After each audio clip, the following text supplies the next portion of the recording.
I'm here at Bhakti Fest with Deva Premal and Miten, and as part of the Kirtan world expands, what are you noticing? I mean, what are you noticing that now that's happening that wasn't happening 10 years ago within this world? I mean, 10 years ago we didn't have gatherings like this, and we didn't even know that anyone would be really interested in singing mantras. I think it was 10-12 years ago that we released our first mantra CD, and we did that for our friends from the Osho community. We did that for the people who give massage and would like to have sacred music while doing the body work. And then we realized, oh, there's a group of people that's expanding rapidly that love yoga and that love kirtan, and that's just been growing ever since. And now it's big enough to create this festival, which was really beautiful. What do you think, Meten? You look like you had something to say. No, it's the same. It's the same. It's the same. The essence for us was we didn't even know there was a yoga scene. There was not a kirtan scene when we put out that first CD. We didn't even know about the yoga scene in the USA. Krishna Das had just released one of his first album. We didn't know Krishna Das then. We didn't know Jai released his first album. But we watched it grow, and what I like about it is that it's grown to a place that embraces all people from all different walks of life. It's not exclusive to bhaktis or people who have been to India and sat with their gurus, and it's a much more welcoming and open scene, and it's just. But what happened? Do you think? I mean, I'll tell you what happened. Yeah, is people want something more than to be entertained at. They want something more than to be marketed to and spoke at. And Kirtan gives the opportunity to participate in the musician's world. And it's not anymore a musician standing on stage and people in the audience being sung to. It's a oneness. It's a feeling of we're all in it together. So it's a sort of symptom of this spiritual evolution that people like Osho really pioneered. Yeah, it's exactly that. How do you, you sing the beautiful Gayatri mantra, but do you ever get tired of it? Is it because it's a mantra, or is it because it's a song that you love? I mean, it's totally different. It's totally different. When you sing a mantra, it's like rubbing the genie, Every time it comes out, it's new and fresh. When you sing a song, it's different. But when you sing the mantras, they're forever fresh. We've been singing those mantras now for like 10 years non-stop, and there's never been one moment of boredom. Is that true for you?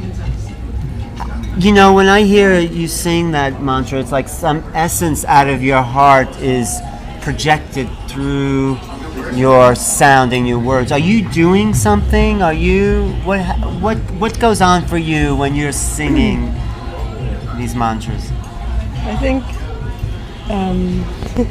nothing, in the nicest, beautiful way.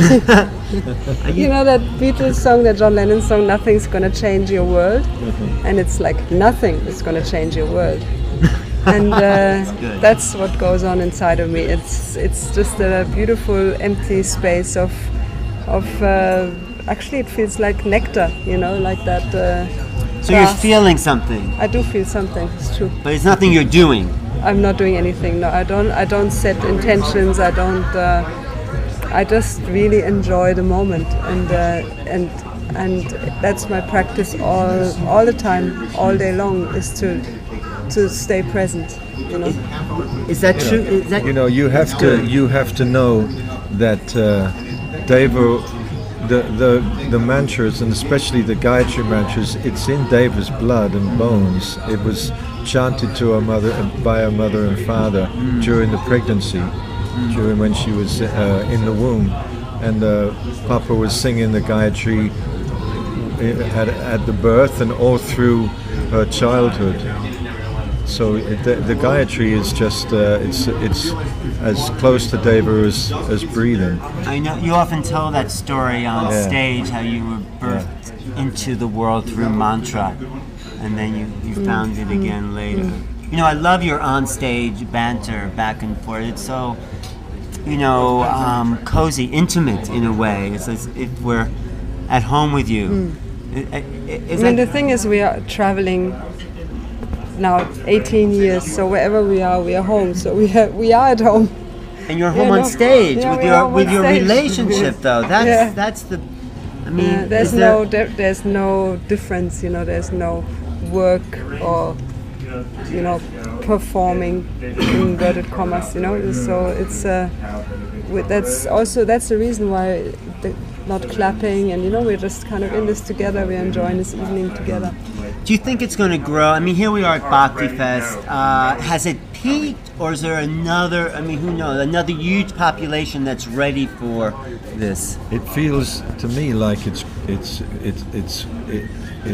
definitely still growing, and it hasn't by any means stopped. No. It's we play we were just in Russia. We played to over 3,000 people. Wow. And people are thirsty for something real and something that's going to sustain them in their lives.